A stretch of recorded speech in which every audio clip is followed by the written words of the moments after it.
Okay, so today we're going to be talking about interest. So these are applications of the exponential equation. So the first thing we're going to talk about is the compound interest formula. All right, so we have here A equals P times 1 plus R over N raised to the NT power. So A is your final amount. P is the principal, that's what you invest. R is your rate, it has to be expressed as a decimal, so remember to move the decimal 2 places to the left.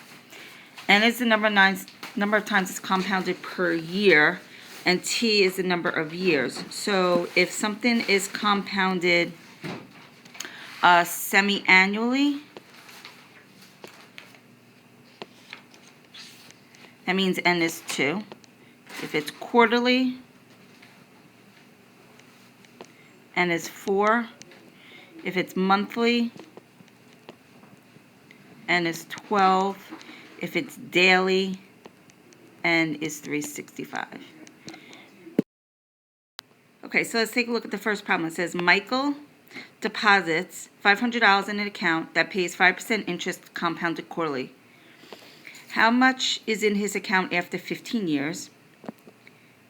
And how much will it take for his investment to triple? All right, so let's start with the first part. So let's write down the formula.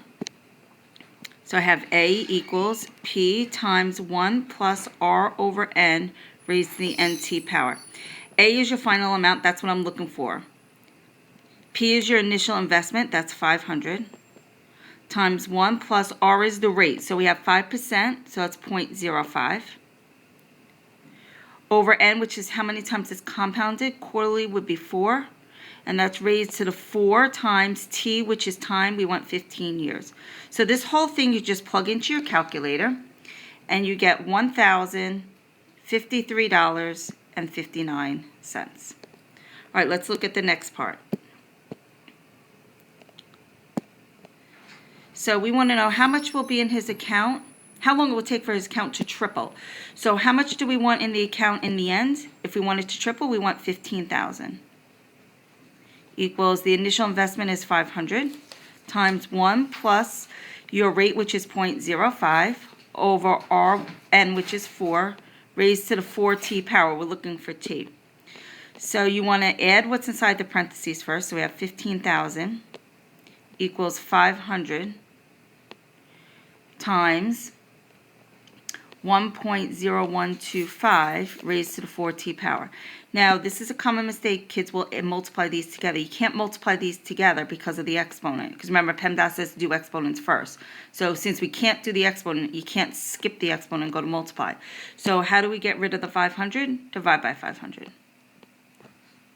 So we get 3 equals 1.0125 raised to the 4t power. Now, how do we solve an exponential equation? You log both sides. So it's log 3 equals log, and remember this is going to go in front of the log, 4t log 1.0125. Divide both sides by log 1.0125. And we get 4t equals 88.43715,195. And then divide both sides by 4. And we get t equals, t comes out to be 22.109. So it says how many years? So it has to be 23 years. You can't round it to 22 because 22 wouldn't be enough. All right, so let's take a look at the next thing, compounded continuously.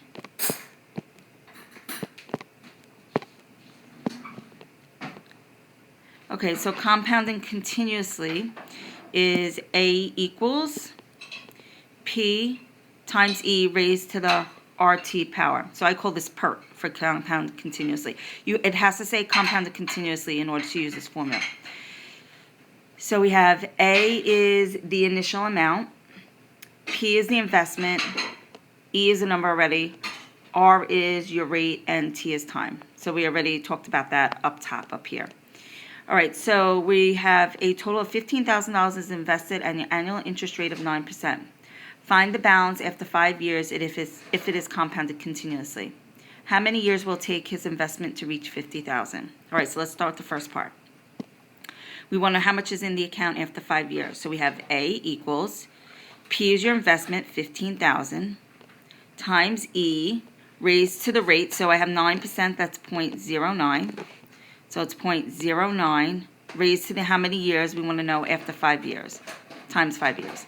So that you're just going to plug into your calculator all at one time, and you get $23,524.68. All right, so let's take a look at the next part. So it says how many years, so we're looking for time, will it take for his investment to reach $50,000. So we want our final amount to be $50,000 equals the initial amount, which is $15,000, times E raised to the 0.09 T. I'm looking for T. So again, we're going to divide by 15,000. So when I divide by 15,000, I do get a repeating decimal, so I'm going to leave it as 10/3. Equals E to the 0.09 T. Now remember, since it's base E, we ln both sides. So it's ln 10/3 equals ln E to the 0.09 T. Remember, that goes into the front. So it's ln 10/3 equals 0.09 T. Remember, the exponent goes in the front. ln E. Divide both sides by ln E. Okay, so plug that into the calculator. So plug in ln 10/3, divide by ln E, and you get 1.203972804 equals 0.09 T. Divide both sides by 0.09. So we get T equals 13.37, which we will put 14 years, because 13 years won't be enough. All right, so let's flip it over and take a look at the back. Okay, so let's talk about growth and decay. So the formula is A equals P times 1 plus or minus the rate to the T power. So it's 1 if it's growth, it's minus if it's plus if it's growth, it's minus if it's decay. So I have A is the initial amount, P is the initial amount, R is your rate, and T is time. All right, so let's take a look at the first one. It says Tony bought a brand new car for $25,000. As soon as Tony drives the car off the dealership lot, it depreciates by 10.25%. How much is the car worth when he drives away from the dealership? Okay, so we have here A equals 25,000 times 1, it's depreciation, so it's minus. The rate is going to be 0.1025. Now your time is going to be 1, because as soon as you drive it off, we're talking about time in years. So we've already now have had the car, okay, so that time has to be 1 year. So just plug that in your calculator, and the car is now worth $22,437.50. All right, let's take a look at the next one. Okay, the half-life. So half-life is a radioactive substance. Half-life of a radioactive substance is the amount of time it takes for the half of the substance to decay. So here's the formula. A equals P times 1/2 raised to the T over H. A is the final amount, P is the initial mass, H is the half-life, T is time. Okay, so let's take a look at the example. It says the half-life, a radioactive element, is 25 years. The initial mass is 10 grams.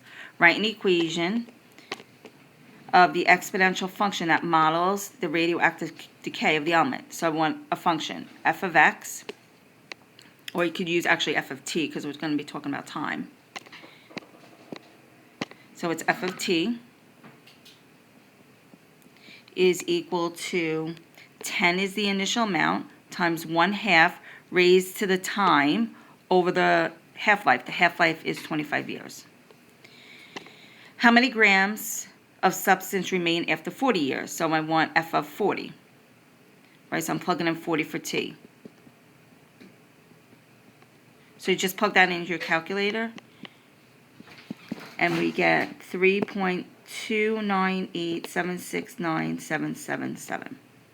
Okay, and the last part. How many years will it take to have only 1 gram left? All right, so we have 1 equals 10 times 1/2 raised to the t over 25 power. Okay, and again, you can't multiply the 10 and a half, so we're going to have to divide by 10. So I have 1 over 10 equals 1/2 raised to the t over 25 power. Okay, you're going to log both sides now. So we have log 1/10 equals log 1/2 raised to the t over 25. Remember, now this goes into the front. So it's log 1 over 10 equals t over 25 log 1/2. All right, so divide both sides by log 1/2.